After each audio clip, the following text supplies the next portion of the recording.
Hi Alison, good session today. I hope you found it helpful, and hopefully now with a bit of practice and learning how to read the greens, you'll have a bit more success going forward now with your putting.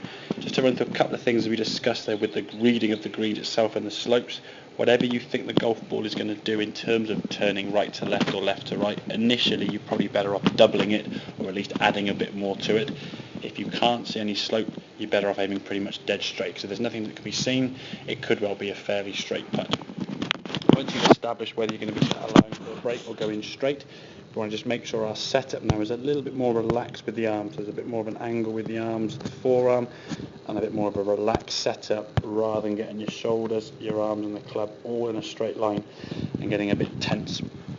Once that setup was better, I think in terms of the practice, what we want to try and do now just to ensure we get a better strike and therefore reduce the variable of why a ball might come up short. You see the two object golf balls now to the side, place them down between the putter, and now what we're trying to do is just swing that putter through that. Again, if we do that, you see strike in the middle part of the golf ball with the golf club. The ball now will roll out towards the target.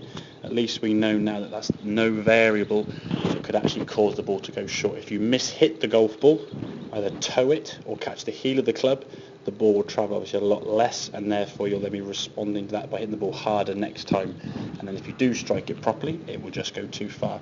So by having less variables in terms of your distance control, is the strike good? The two object balls on the outside will obviously show you that. And are you rolling the ball better?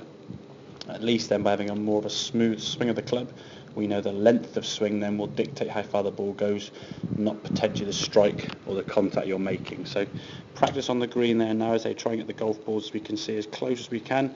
We started with about an inch and finished off with half an inch. Get it as close as you dare really. If you can try and we get 10 putts in a row with half an inch gap, then make it maybe quarter of an inch and see how much space you can actually allow with the putter from those two golf balls.